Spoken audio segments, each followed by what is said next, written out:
Okay, we are going to do a quick roll call with the echo. Director King?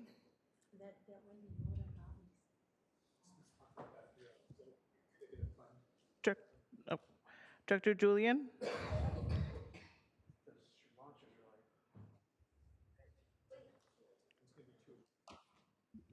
Director Cordova?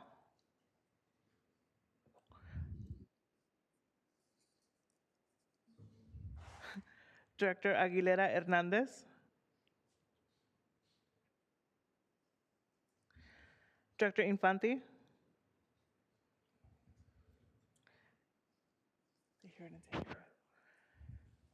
Director Williams? Here. Director Hartman? Here. Director Nelson? Here. Director Lavanino? Here. Director Clark? Director Perotti? Here. Director Rouse? Here. And Chair Capps. Here. We have a quorum. And it looks as though no echo. So it looks as though, wait, would you like to proceed with closed session or? Yes, we can move into closed session. I do have to read the item into the record first. Thanks. So closed session, item C1, conference with labor negotiators, Government Code Section 549576A, unrepresented employee, air pollution control officer, agency designated representative, Jennifer Richardson, District Council. And our apologies to anyone who, especially those members of the public that might be waiting to speak for this technical challenges.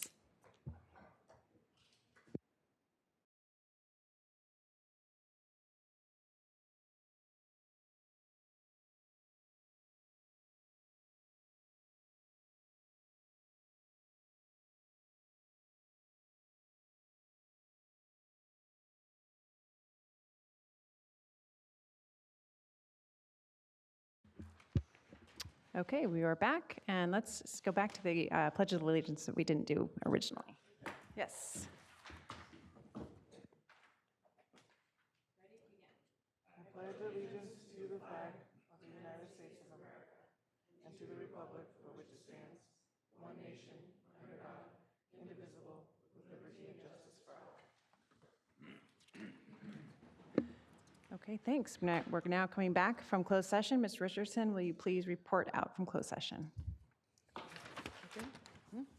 Hold on, they can't see us.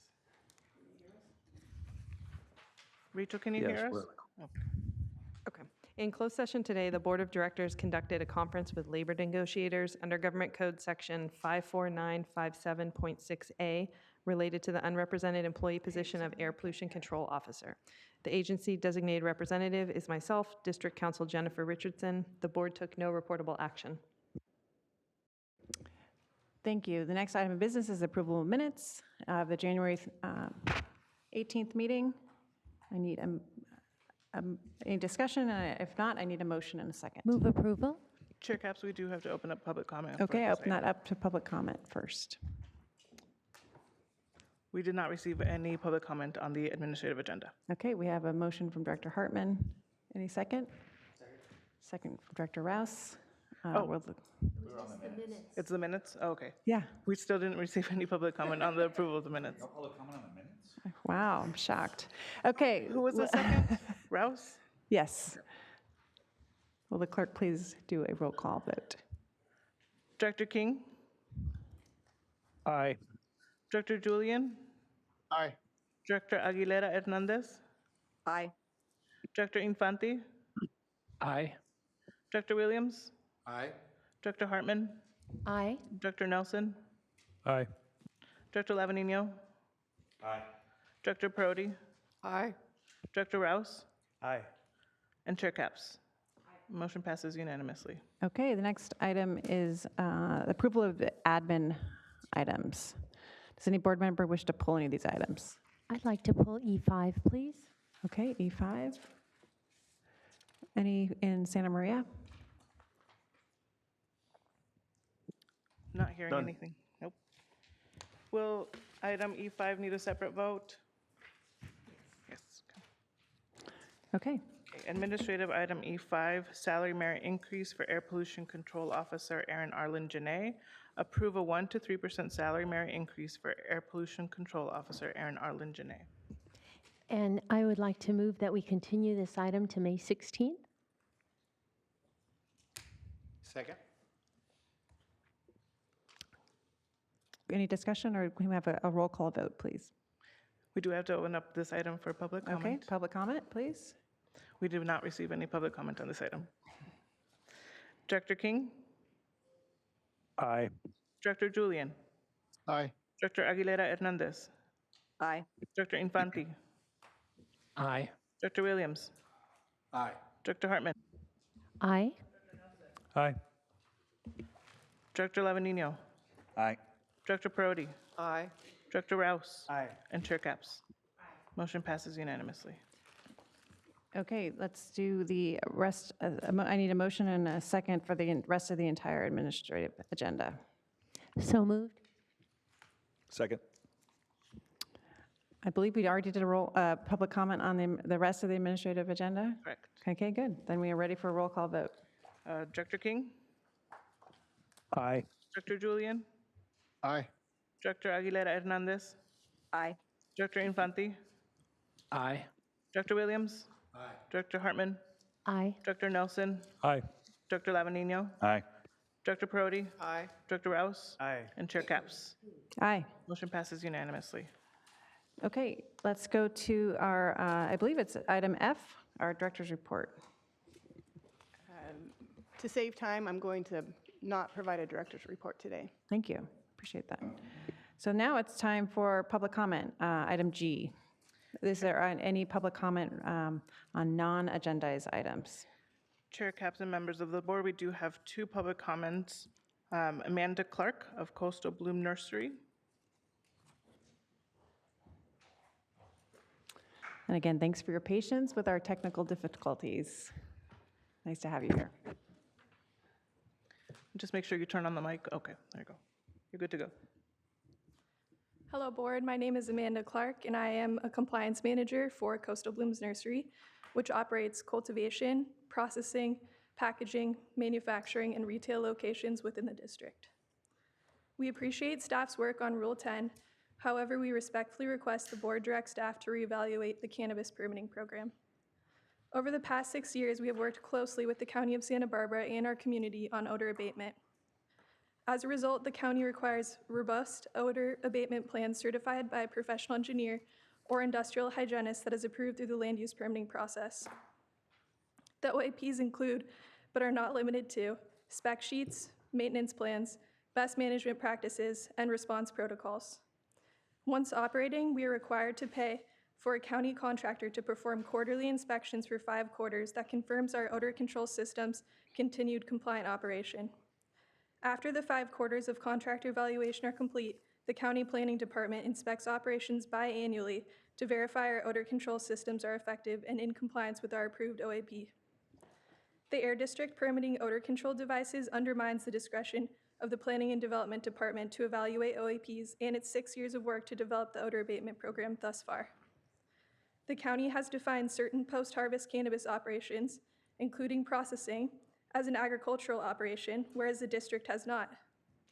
Any conflicting enforcement or permit conditions from the district resulting in this or any other differing rules will not only confuse operators, but will also compromise the planning and development's permits and vice versa. If both programs are to continue existing in tandem, effective collaboration between the two governing agencies is essential for them to successfully mitigate air contaminants. Although we can only speak from our experience in the County of Santa Barbara, we know that other jurisdictions covered by the district require OAPs.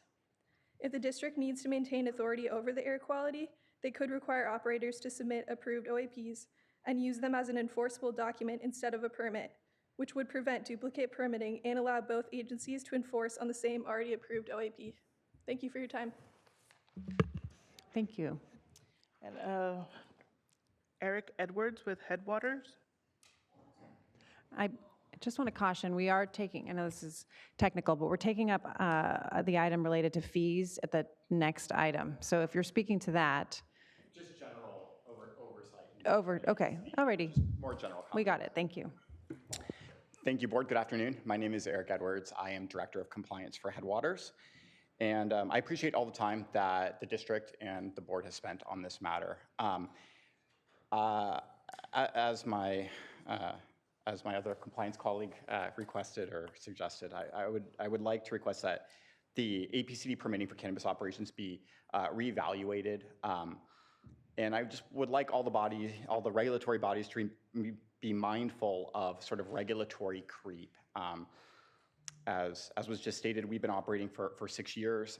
The regulations, especially surrounding odor, are robust. We have OAPs. We have several business license inspections, several OAP inspections on each of our facilities. There's not a day that goes, or not a week that goes by that I don't receive some notice of some inspection. So having a new body enter the framework now and have additional permitting, additional inspections is just overly burdensome when the same issues are already discussed and being sort of regulated by the county.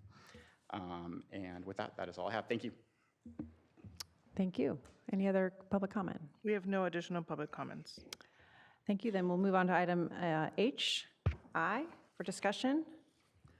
Discussion item H1, amendments to District Rule 210 fees and other affected rules, Rules 203, 211, 213, 342, 359, 361, 364, 370, 502, 806, and 1201. Consider recommendations as follows. Hold the first public hearing on the proposed amendments to Rule 210 fees and other affected rules. And 2, direct the Air Pollution Control Officer to return to the board on May 16, 2024, to consider adoption of proposed amendments to District Rule 210 fees and other affected rules, Rules 203, 211, 213, 342, 359, 361, 364, 370, 502, 806, and 1201. All right. Hi, Director. Good afternoon. On top of the technical difficulties to get here today, it's a significant milestone for our agency to bring this item to your board. Before jumping into the presentation, I would like to recognize the team who's been working on this effort. Tina Aguilar, the Administrative Division Manager. Dave Harris, Engineering Division Manager. Caitlin McNally, Compliance Division Manager. Alex Economou, Planning Division Manager. Liz Bantalon, our Public Information Officer, and Tim Mitro, Air Quality Specialist, Engineer, he's our Rules Engineer, point person for the agency. And it's definitely been a collection of everyone to work through this effort and bring it before you today. For today, both Dave and I will be presenting, but we definitely have the entire team here to respond to any questions that you might have. I'll start off with some background, process, community engagement, that we've gone through, and then I'm going to hand the baton over to Mr. Harris, who will walk through the proposed changes to Rule 210, the district's fee rule. Next slide, please. Taking a step back, it's helpful to see the evolution of the Air District over its 53 years of existence. As you can see from the chart, there's been a significant reduction in staff of 71% since the peak in the early 90s. The staffing fluctuation also corresponds to changes to the permitted oil and gas operations throughout the region. Other than applying the Consumer Price Index, APCD stationary source program fees have not increased since 1991, 33 years ago.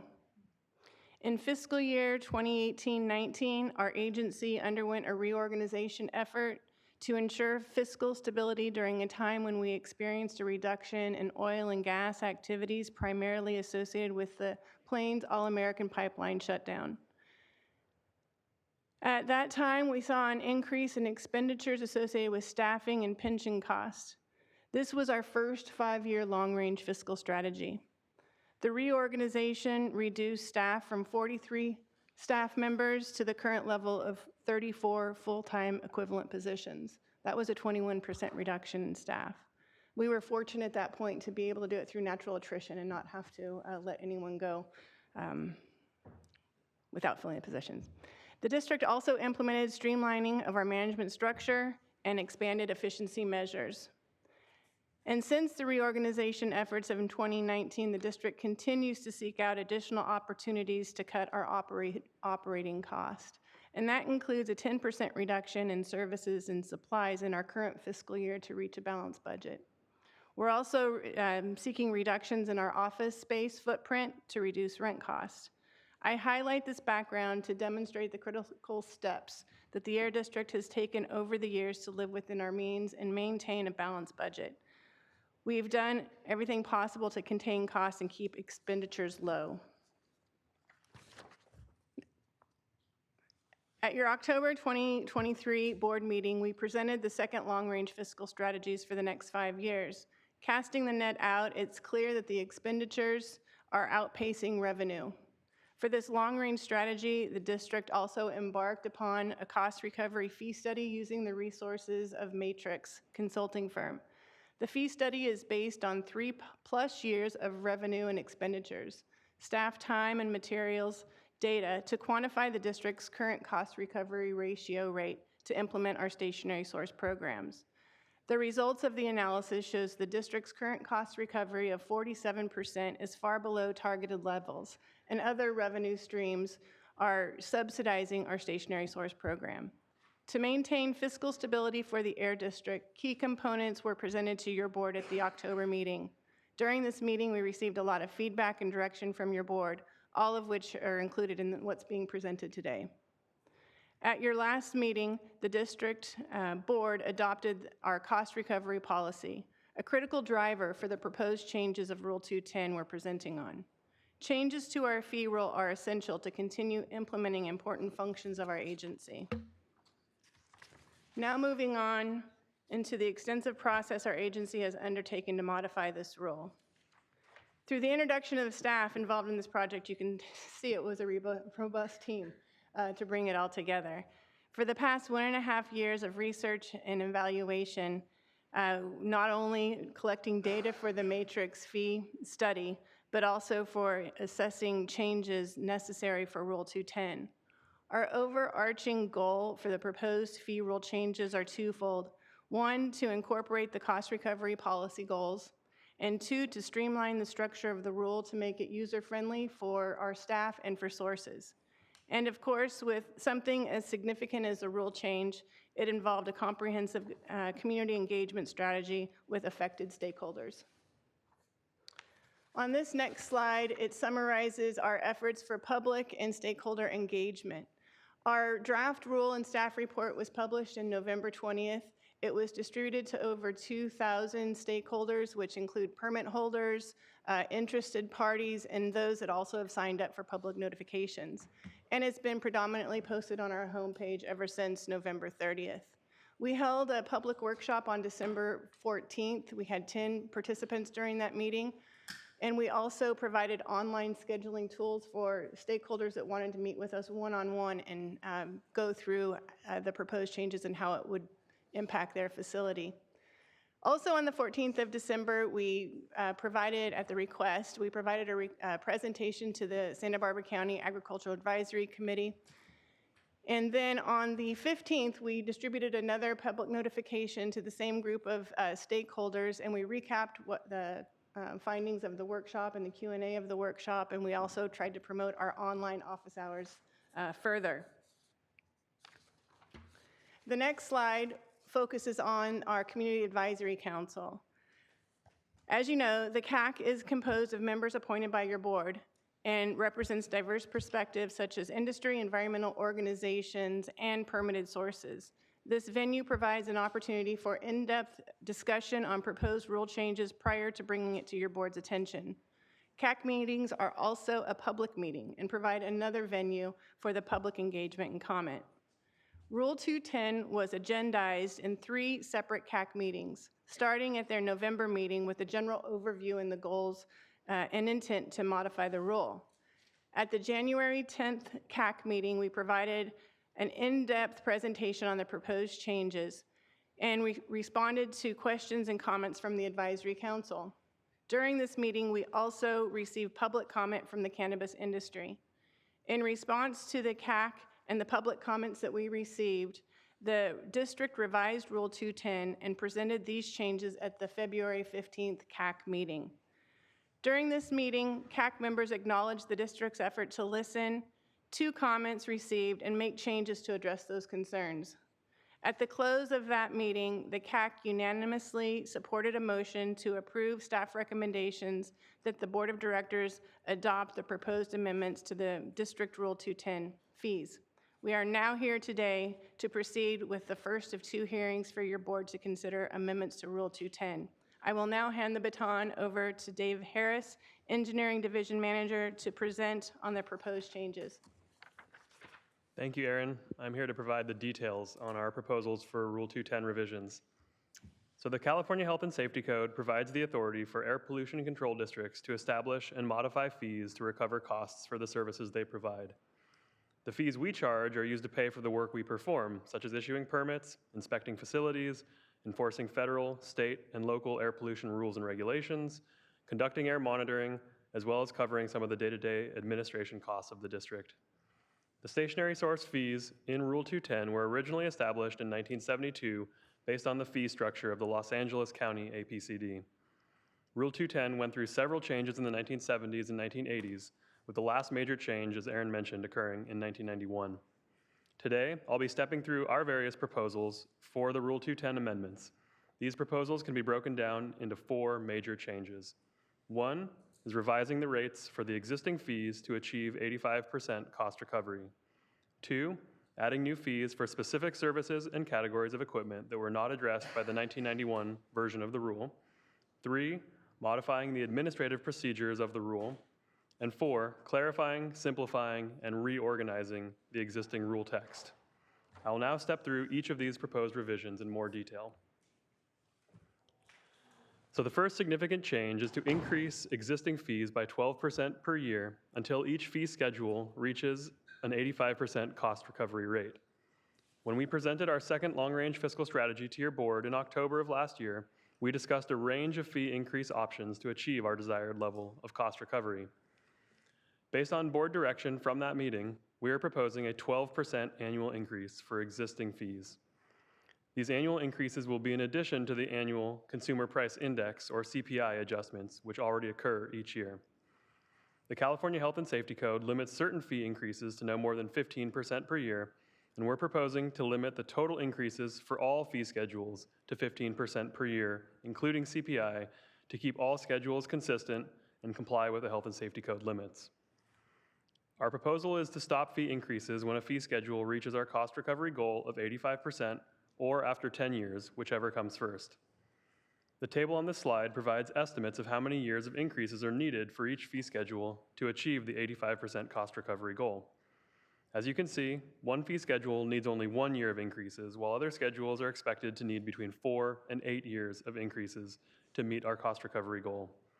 Schedule F is the only schedule that will likely not meet the cost recovery goal after a 10-year period.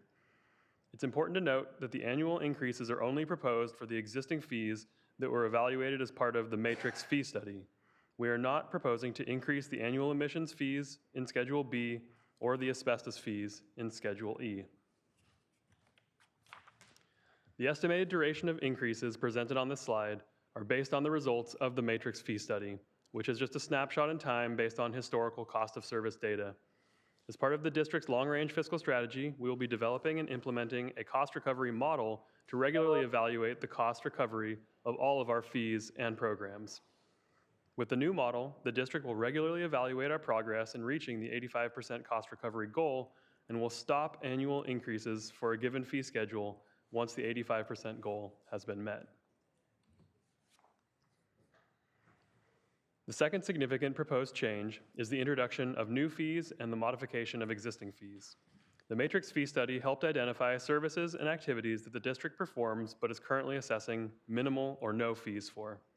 In response, we are proposing 17 new and modified fees for Rule 210. A few examples of the new and modified fees include a new minimum permit evaluation fee, similar to our existing minimum permit re-evaluation fee. The purpose of the new minimum permit evaluation fee is to ensure we recover our costs to process a permit and perform an initial inspection when the equipment-based fees for a permit are very low. Another example is the new air toxics fee for small stationary sources. Currently, a source is considered a large source of air toxics and charged an air toxics fee if it emits more than 2,000 pounds of toxic pollutants in a single year. However, toxics-related work is performed on all permitted sources within the county, even more so due to the recent state mandates associated with AB 617 and the criteria air pollutant and toxic air contaminant reporting regulation adopted by CARB. Therefore, we are proposing to assess a flat air toxics fee for the smaller permitted stationary sources of air toxics at a rate that's significantly lower than the existing toxics fees for larger sources. And finally, a new emergency engine review fee. This proposed fee represents a new way of handling emergency standby engines. Historically, permits for emergency engines have been reevaluated on the same 3-year schedule as almost all other district permits, and fees have been charged for these permit reevaluations. For these Rule 210 amendments, we are looking to transition away from a triennial permit reevaluation cycle to an annual review cycle without any permit reevaluations. The new annual review fee is based on staff time to inspect and verify compliance for an engine and does not include any time for permitting, as permit reevaluations will no longer be issued. All of the new fee amounts were derived based on the actual costs to the district for the staff time and materials for each activity, and all these technical details are presented in the Rule 210 staff report for each proposed new fee. In accordance with our cost recovery policy, we're proposing that all new fees achieve 100% cost recovery from the get-go so that we don't start with these fees already in a cost recovery deficit. And as with all of our existing fees, we plan to apply an annual CPI adjustment to the new fees going forward. The third major change for this proposed project is to amend and clarify the administrative procedures, or what the rule calls the governing provisions. Currently, fee-based invoices are due 30 days from the date of issuance, and a monthly 10% delinquency penalty is assessed when an invoice is more than 30 days overdue, or 61 days after an invoice is issued, with total penalties capped at 100%. For these Rule 210 amendments, we're proposing to make 3 main changes to the governing provisions. Number 1 is to start assessing delinquency penalties to overdue cost reimbursement invoices. Number 2 is to implement an escalating delinquency penalty structure for each month an invoice is overdue. That would start at 10% at day 61, go to 20% at day 91, and end at 30% at day 121 for a maximum total penalty of 60%. And finally, number 3 is to add provisions that authorize the district to suspend a permit if an invoice is more than 4.5 months overdue. After suspension, a permit may be reinstated after all past due fees and penalties are paid. These 3 changes are needed because delinquent payments have been increasing, and it takes additional staff time and effort to follow up and collect the outstanding invoices. The district wants all invoices to be paid on time, and penalty fees and permit suspension are effective deterrent measures to promote the prompt payment of invoices. And finally, the 4th significant change we're proposing is the general rule reorganization and language overhaul. One of the critical parts of any rule development proceeding is ensuring that the rule is clear and easy to understand. District staff reviewed the existing Rule 210 text and determined significant changes to the rule structure and language were necessary to accomplish this goal. This project includes removing 6 outdated fees that are no longer used and are now considered unnecessary, rewriting rule text to be simpler and easier to understand, updating the rule numbering convention to match other district rules, and a general reorganization to group similar fees together. We consolidated the language from Rules 211 and 213 into Rule 210, so those rules can be repealed after this process. 9 other rules with references to Rule 210 also need to be updated because of these organizational changes in order to provide for a consistent rulebook. We often get questions from industry about which fees apply to their source, and we believe that this reorganization and simplification will make it significantly easier for industry to understand which fees apply to their operations. Overall, this reorganization effort has resulted in reducing rule language from 30 pages down to 20 pages. As Aaron presented, we provided numerous opportunities for public and stakeholder engagement throughout the rulemaking process. During the process, we received substantive comments on 3 of our proposals. By far the most feedback we received was from the cannabis industry. In the initial draft rule, we proposed new fees for post-harvest cannabis processing and manufacturing operations, which we calculated based on the costs associated with the cannabis permits we had issued to date. Several public commenters from the cannabis industry provided input on various aspects of the newly proposed cannabis fees.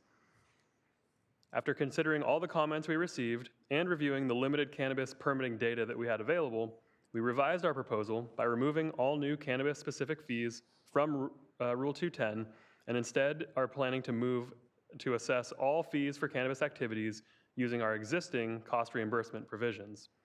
This means the only fees charged for cannabis permits and related compliance work will be for actual district staff time spent working on those sources. Our rationale for this change is twofold. The first is that it will ensure we achieve our goal of cost recovery while we permit post-harvest cannabis operations. And the second is that it will ultimately result in lower fees once this currently evolving industry slows down changes, processes become more streamlined, and the issuance of permits and compliance review becomes more efficient. Another public comment was received that focused on the changes to Rule 210's delinquency penalties. In the initial draft rule, we proposed to increase delinquency penalties from 10% to 25% per month and keep the total penalty capped at 100%. The commenter expressed concern with this proposal, especially for the initial penalty. After consideration of the comment, we modified the proposed delinquency fee schedule to our current proposal of 10% at day 61, 20% at day 91, and 30% at day 121, with a total maximum penalty of 60%. We believe that these changes properly balance our goals to reduce late payments and industry's concerns with excessive penalties, especially for the initial penalty. And finally, the district received comments while presenting to the Santa Barbara County Agricultural Advisory Committee concerning proposed increases to agricultural engine registration fees. The district originally proposed to increase fees for diesel-fired agricultural engine registrations on the same schedule as other existing Rule 210 fees. After further review, annual increases to the agricultural engine registration fees have been removed from the final proposed rule to maintain program reciprocity with neighboring air districts. The reciprocity program allows a registered engine to be moved between air districts as long as certain conditions are met, with one of those conditions including that registration fees need to be within 15% of each other. Therefore, to maintain that reciprocity with the San Luis Obispo County APCD, we have removed the agricultural engine registration fee schedule from the annual increases.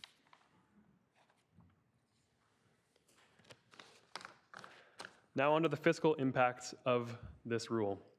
So this table provides more detail on these fiscal impacts for the next 5 years. We are proposing that the modified rule take effect on July 1st, 2024, which coincides with the start of our fiscal year 24-25. The first row of this table shows the current and projected operating costs of administering our fee-based work and programs. The second row shows our base revenue, which is the revenue we project to bring in through fees using our current Rule 210 fee schedules. And the third row in red shows the difference between these operating costs and the projected revenues if no changes are made. As you can see, if the current fee schedules are maintained, our fee-based programs will operate at a significant deficit over the next 5 years. The rows below in yellow show the projected fiscal impacts of the proposed revisions to Rule 210. These are split up into revenue from the increases to our existing fees and revenue from the new and modified fees. When you add these new revenues from the Rule 210 revisions to our base revenue, you get our amended operating revenue, which is shown in blue. We have also included an overall cost recovery percentage, which we're calling our blended cost recovery. This figure represents the overall cost recovery of our fee-based stationary source programs. And as you can see, the proposed changes to Rule 210 are projected to achieve an 80% overall cost recovery by fiscal year 27-28. And that concludes all of our major proposed changes for this rulemaking. So I'm going to wrap it up with our recommendations to your board, which you've already heard. But first, we're recommending that we hold the first public hearing to consider the proposed amendments to Rule 210 fees and other affected rules, which is what we're currently doing right now. And second, following this public hearing, we recommend that your board direct the district to return on May 16th, 2024, at the next regularly scheduled board meeting to consider adoption of the proposed amendments to District Rule 210 fees and other affected rules with an effective date of July 1st, 2024. Okay, thank you, Mr. Harris and Ms. Cheney. Are there any board questions or comments? I'll go to public comment after that. But any questions or comments from the directors? I have a question. Yeah, Director Lavanino. I'm just curious if Do we have a list, and it's probably in the staff report, but I don't have my book with me, but is it available for the public too? Of what are the 17 new and modified fees? Because that seems where a bulk of the revenue is coming from. Yeah, great question. And we do have a list. Is that one of the backup slides? Do we have it available to? Let me try to pull that up for you. Also, it has been included in the materials provided to the public as well. Okay. This slide provides the list of all 17 new and modified fees. Okay, so for me looking at this, I can't tell what this is, but can you just help me with who's going to be picking up the extra $750,000 here? Like, how does this affect the average gas station review? That's pretty obvious, but I don't know, an HRA screening or an IPAP or a DOS. DOS, you're on here. You're paying $1,323 extra next year.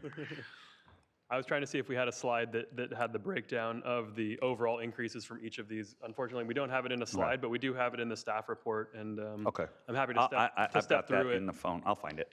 But Thank you. yes, it is on page B1. Appendix, yeah, B as in boy, B1 of the appendix to the staff report. Fiscal impacts table, and I'd be happy to step through kind of, there's two that are the most significant and a few other ones that are also significant, and then Can you several just of the hit other ones are. Can you just hit the top two? Maybe Yeah, like, what yeah. are they? Top two, first would be the annual air toxics fee for small sources, which is the one of the fees that I walked through. So that'll be spread out between approximately by our estimate, 867 stationary sources that we have right now that don't pay.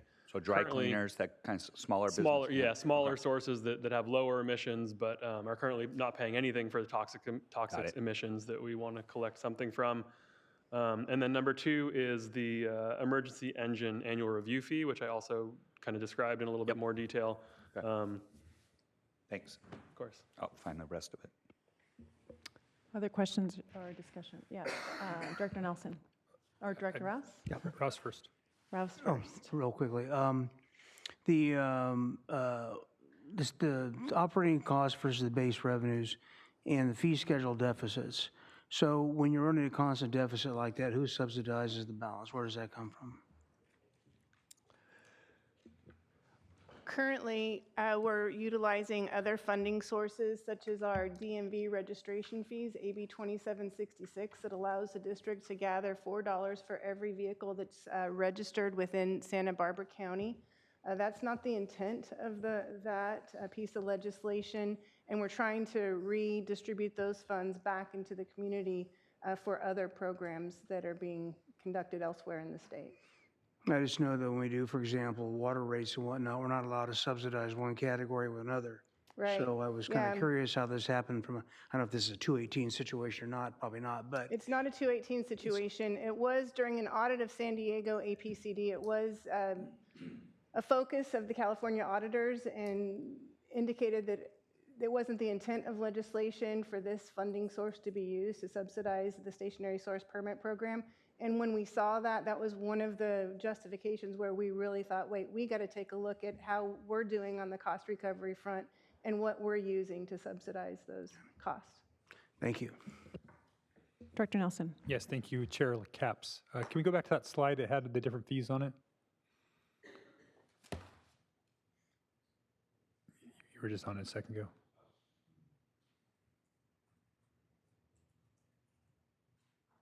Yeah, there it is. Thank you.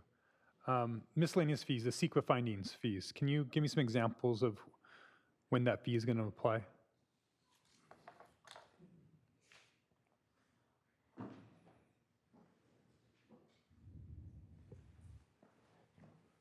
So that would just apply for a handful of permits per year. It's some of the more complex projects that we work on when we're a lead agency and it's an exempt project. and we need to spend additional staff time than some of the more straightforward exemptions that are determined. When we act as a responsible agency, those would be projects where there's either an EIR, an environmental impact report, or a mitigated negative declaration, and it requires additional staff time to make findings for those projects. So it's a low amount of projects per year, but it's for some of the more complex ones. So And is that, these are for projects that are permits that we're issuing. okay. So it's not a county permit that might be going through EIR asking for APCD comment? No, this doesn't cover when we're a responsible agency Okay, in great. reviewing those projects. Okay, and then that's on the, I guess I was asking more about the finding side, but so we're charging a fee even when we determine that it's exempt from CEQA? Because that's one of those oddities to me where it's like, hey, yeah, we don't have jurisdiction, but we're still going to charge you a fee because, it's not congruent in my head that we charge people a fee to not have a fee, to not have oversight, I guess. Yeah, so that fee, the notice of exemption, as you can see on, I guess it's not on, It's on on the slide, but just a handful of those per year, and that's when the Air District is applying the common sense exemption. So it's exemptions that are requiring a bit more staff time than some of the more straightforward exemptions, and it's actual act of reviewing those projects, filing the exemption, going through the board clerk, the actual time to process those. And we anticipate there's approximately 6 of those per year that we'll be filing. And currently we file them and we are incurring the cost to do all that at no reimbursement at all. And when we go through the NOE or NOD process, there's sometimes where we're writing memos to the file that are needed in order to justify our position that we take. It's more than just filling out a form and saying exempt. I understand that, but we're charging them a fee to say that we don't have any regulatory, reason to, have a permit. So it's also to start the clock so it can go through the public review period and make that action more final if it's not challenged within that window. We feel it's a benefit to the sources that we're working with in order to file the NOE or NOD. okay. Thank you. Other questions or comments from the directors in Santa Maria? Not hearing anything from Santa Maria. Okay, then let's move to public comment on this item. Chair Capps, members of the board, we did receive 2 public comments on this item. Whitney Colley, Coastal Blooms Nursery. Okay, welcome to the podium.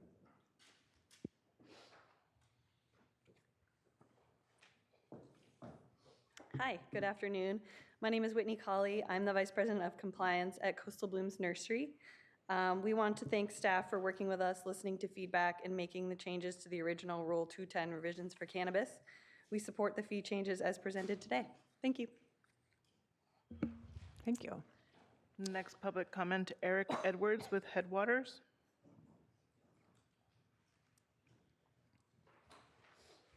Good afternoon, board. Thank you. Again, my name is Eric Edwards, Director of Compliance for Headwaters. I want to echo Whitney's comments and thank the district for revising the rules and going to a cost recovery model instead of a per device fee.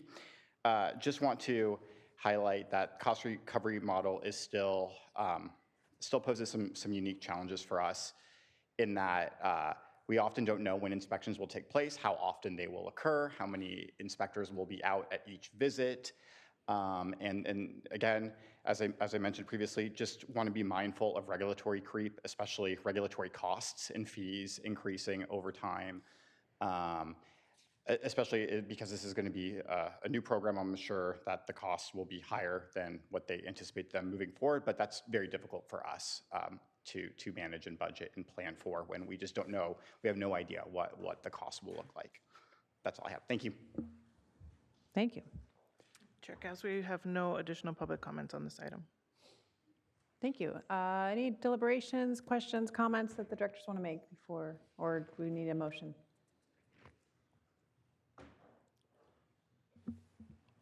Chair Capps. Yes. I'll go ahead and make a motion. This is the first reading, right? Yeah. So staff recommendation. Second. A roll call vote, please. Director King, Aye. Director Julian, Aye. Director Aguilera Hernandez, Aye. Director Infante, Aye. Aye. Aye. Director Nelson, Director Lavanino, Aye. Director Parodi, Aye. Director Rouse, Aye. and Chair Capps. Motion passes unanimously. Thank you. Now moving on to our final item for discussion is H2. Discussion item H2, update on the Central Coast Clean Cities Coalition, C5. Receive and file an update on the activities of the Central Coast Clean Cities Coalition. Oh, great. I wasn't sure if we were going to have time for her presentation or not, so we seem like we have a little bit of time. We're going to go forward with the presentation. Thank you, Sydney. Sydney Rouse, Air Quality Specialist in the Planning Division, is here to present today. This is her first presentation before the board, take it away. Thank you, Erin. Good afternoon, Chair Capps and members of the board. My name is Sydney Rouse, and I'm an Air Quality Specialist in the Planning Division at the district. I'm here today to provide an update on the Central Coast Clean Cities Coalition, also known as C5. Over the next few slides, I'll be giving you an update on the Clean Cities and Communities Partnership and the role that C5 plays in promoting clean transportation across the Central Coast. There will be 12 slides in all. To kick things off, I'll provide some context about clean cities and communities. C5 is part of a national network of coalitions designated in the United States Department of Energy's Clean Cities and Communities Partnership. In early 2024, the Department of Energy unveiled a new name and logo for the partnership, previously known as Clean Cities. The new name, Clean Cities and Communities, conveys the diversity of areas coalitions serve, and the new logo, as seen on this slide, reflects the partnership's clean transportation focus. There are approximately 75 local coalitions across the U.S. working to implement the partnership's mission of strengthening the country's environment, energy security, and economic prosperity by deploying clean transportation fuels, energy-efficient mobility systems, and other fuel-saving practices. The map on the right hand of the slide shows the locations of coalitions across the nation, with C5 as one of the 11 coalitions based in California.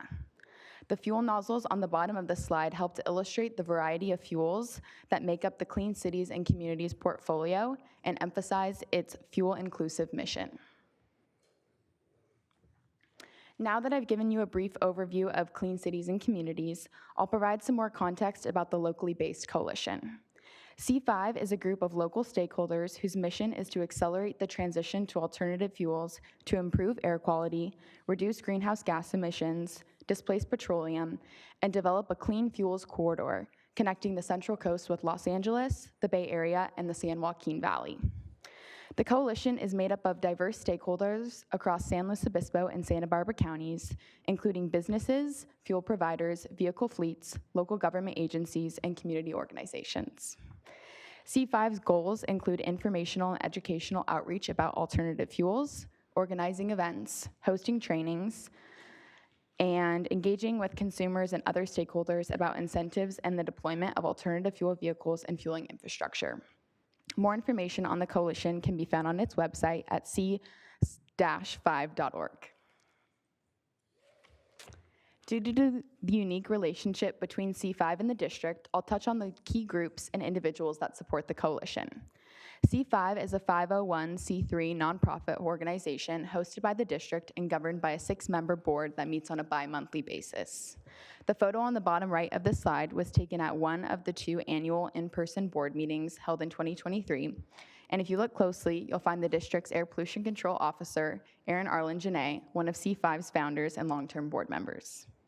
As C5's host agency, the district provides staffing support, allowing myself and Alex Economou, the district's planning division manager, to serve as co-director and director, managing the day-to-day operations of the coalition.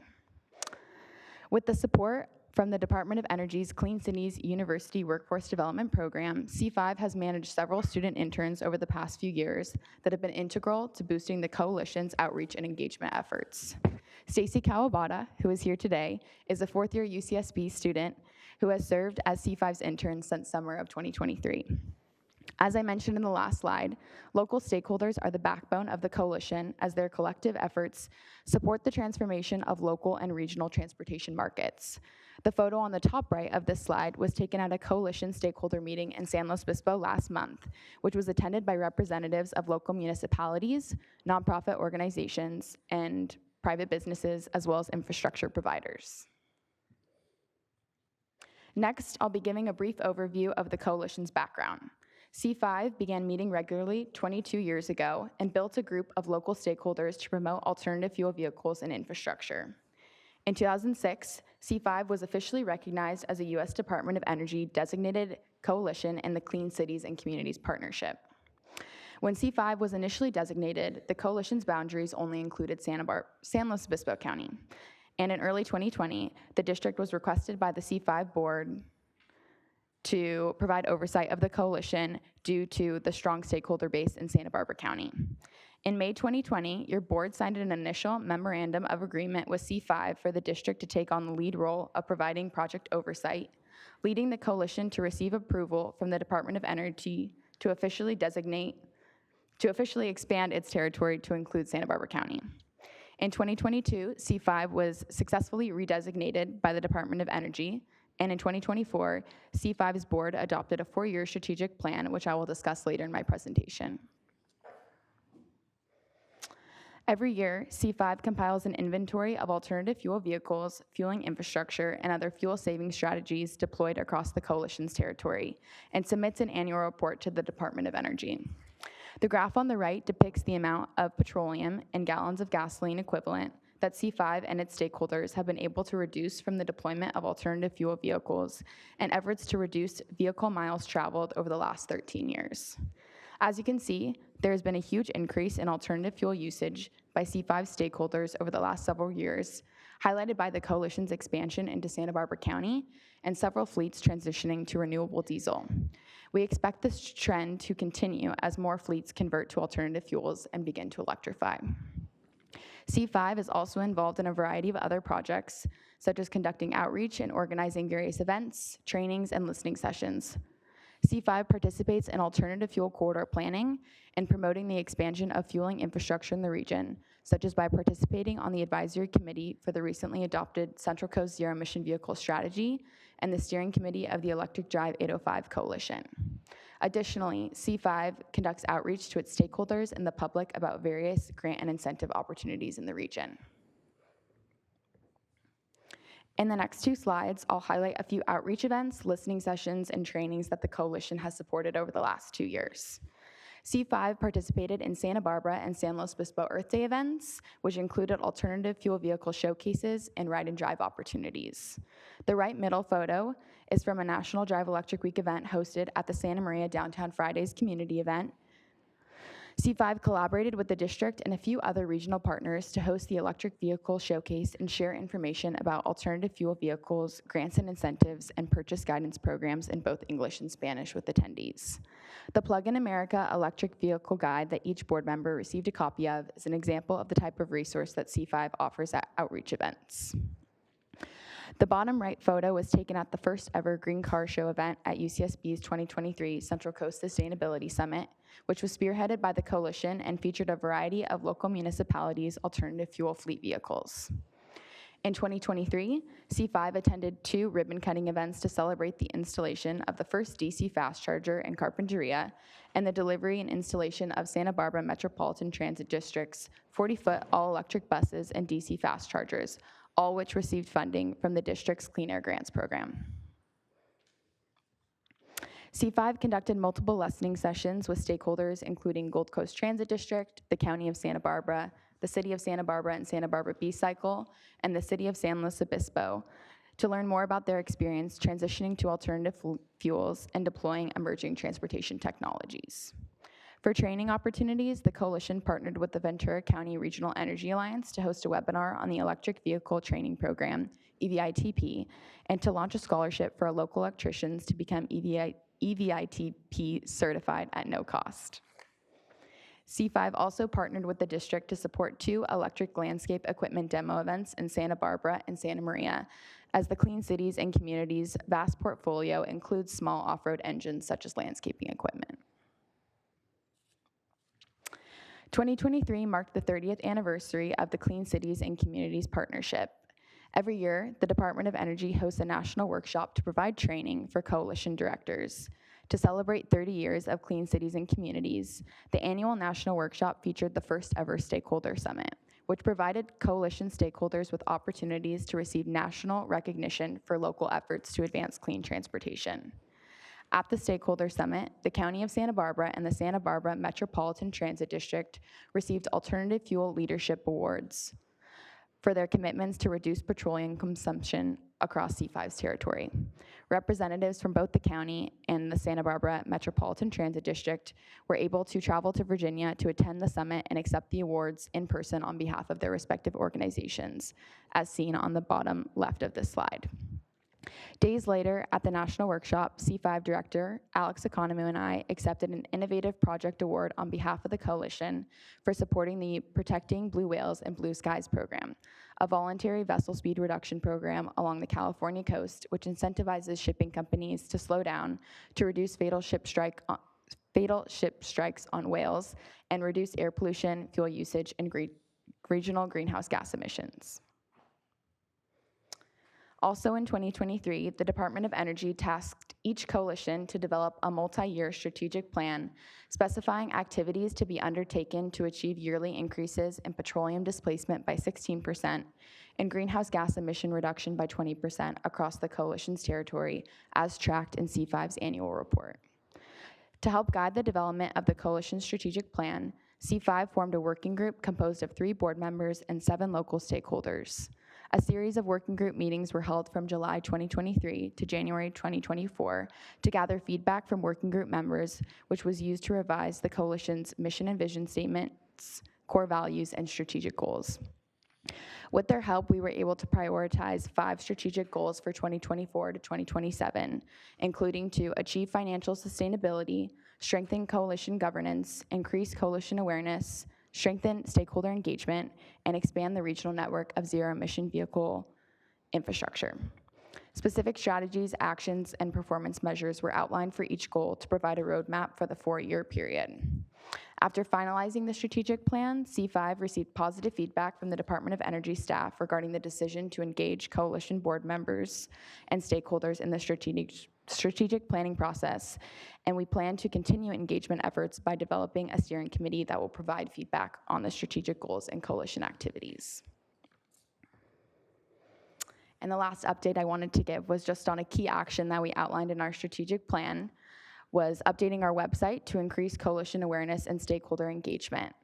Our old website was outdated and difficult to navigate, so as you can see on this slide, our new website is a huge improvement due to its modern design, accessibility, and editing features. We hope that our new website will continue to act as a clearinghouse of information for local stakeholders and members of the public to access to increase their knowledge of the coalition, alternative fuels and infrastructure, available grants and incentives, upcoming events, and educational tools and resources.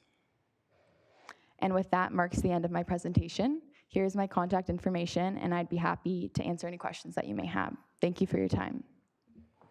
Good afternoon. Director Capps had to leave, and this is Director Julian. Is there any board a member that has any discussion on this item? Seeing no discussion here in Santa Barbara. Okay, any public comments on this item? Chair Julian, we did not receive any public comment on this item. Okay, this is a receive and file only, and no vote is required.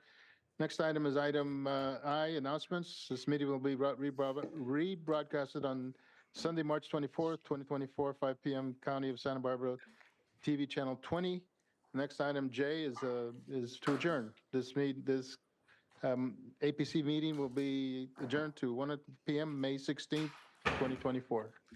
Mr. Chair, I was just going to comment that Ms. Rouse did a lovely presentation, but she has a very funny way of spelling her last name. Yes. I argue that, but thank you. We're adjourned. Thank you. Thank you, everyone. Thank you.